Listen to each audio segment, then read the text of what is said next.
안녕하세요. 청양농부일입니다. 오늘은 농약 허용 기준 강화 제도 PLS에 대해 알려드리려고 합니다. PLS는 저도 영어를 잘 못해가지고 검색을 해보니까 파스티브 리스트 시스템이라고 합니다.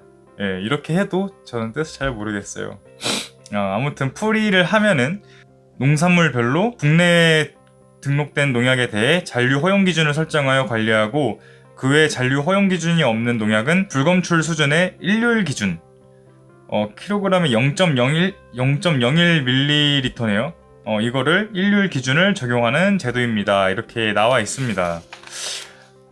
이게 저도 귀농한 게 2018년이어가지고 몰랐는데 원래 2016년 12월 31일에 1차로 시행이 됐다고 합니다. 그때는 이제 경과 종실류, 견과류, 유지 종실류, 감미 종실류 이렇게 이거하고 열대과일에만 적용이 돼서 일반 농업인 분들은 아마 잘 모르셨을 거예요. 근데 이제 이게 바뀌어가지고 2019년 1월 1일 기준으로 모든 농산물에 다 적용이 되었습니다. 그래서 이전에는 규제물질 이외의 농약은 사용이 가능했지만 PLS가 시행되면 작물에 따라 허용 농약 이외의 농약은 원칙적 사용이 금지됩니다. 그래서 등록된 농약만 쓸 수 있는 거예요. 그리고 잔류 농약 검사 기준도 강화가 되었습니다. 이제 전에 최대 잔류 한계가 설정된 농산물은 그 정해진 한계 기준에 맞춰 적합 판정을 받았고, 그리고 한계가 설정되지 않은 농산물은 이제 뭐 다른 기준을 가지고 적합 판정을 했다고 해요. 뭐 예를 들어서 코덱스, 국제식품규격위원회 코덱스, 그리고 유사 농산물을 기준을 보고 적용이 되었는데, PLS가 도입되면 허용 기준이 설정된 농산물을 제외한 미설정 농산물은 모두 0.01ppm 이하 적합기준 적용이 되는 겁니다. 근데 여기서 0.01ppm은 가로 세로 50m, 21m, 그리고 깊이 2m입니다. 평수로 치면은 약 300평의 깊이 2m 수영장입니다. 국제 표준 수영장.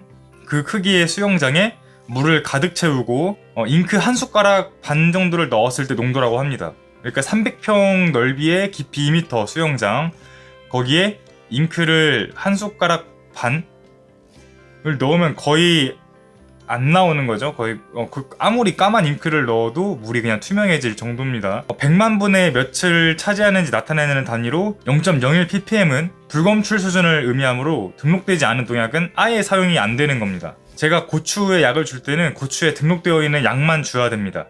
만약에 제가 고추에 등록되지 않은 약을 쳐가지고 잔류 농약 검사를 받았는데 0.01ppm 이상이 나오면은 비적합 판정을 받습니다. 제 농산물이. 그 비적합 판정을 받은 농산물은 출하 연기 아니면 폐기 처리, 과태료 부과 등 불이익도 강화가 되었다고 합니다. 근데 사실상 출하 연기와 폐기 처리는 같은 것 같아요. 선도와 수확 시기를 잘 보고 수확을 해서 판매를 해야 되는데, 출하 연기가 되면은 그냥 폐기 처리죠, 폐기 처리. 그래서 폐기 처리 아니면 과태료 부과 등 이렇게 불이익을 받는다고 합니다. 농사를 짓는 농업인들은 경영체 등록을 하잖아요.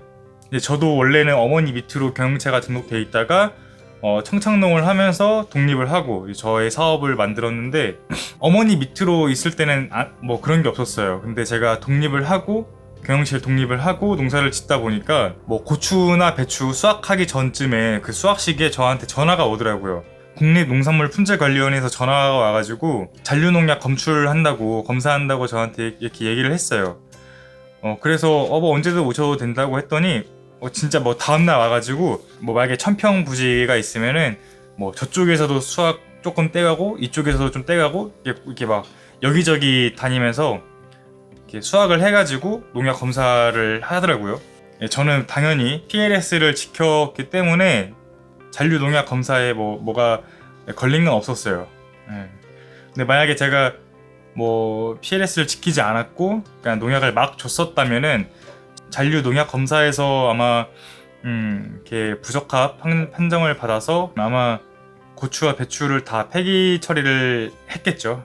그러면 뭐 생각만 해도 아찔하네요.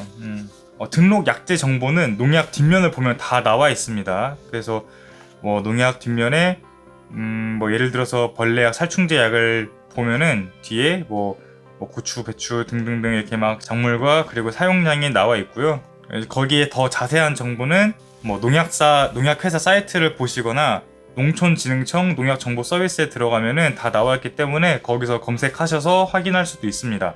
저는 이제 전에 영상에서 보여드렸던 것처럼 저는 농약회사 사이트에서 등록 약재도 다 확인을 하고 그리고 뭐 혼용 정보까지 같이 확인을 해서 저만의 계획표를 짭니다. 그래서 본인이 농사 짓고 있는 동네에서 주로 판매되고 있는 농약회사 그걸 먼저 확인하신 다음에 저처럼 혼용 정보와 등록 약재를 같이 찾으셔서 본인만의 농약 조합을 짜는 것을 추천드립니다. 농촌진흥청에서는 이 PLS 제도를 지키기 위해 핵심사항 5가지를 강조를 하였는데요. 먼저 첫 번째, 재배 작목에 등록된 약만 사용하기. 두 번째, 농약 희석 배수와 살포 배수 지키기. 그리고 세 번째, 출하 전 마지막 살포일 준수하기. 농약 뒤에 보면은 수확 며칠 전까지 사용 이렇게 나와 있습니다. 그래서 그것도 좀 지켜달라고 얘기를 하고, 네 번째가 농약 포장지 표기사항을 반드시 확인하고 사용하기. 이렇게 있네요.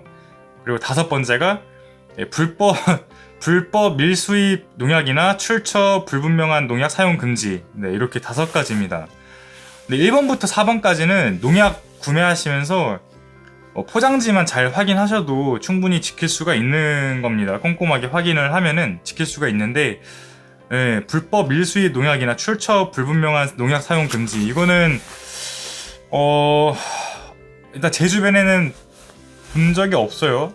인터넷으로 구매하시는 분들도 있을 거예요. 뭐 영양제라든지 아니면 그냥 진짜 농약도 인터넷 구매하시는 분이 있을 것 같은데, 출처 불분명한 농약 사용 금지, 이거는 너무 당연한 거예요. 너무 당연히 사용을 하면 안 되고, 저도 이 PLS 제도가 정말 필요한 제도라고 생각을 해요.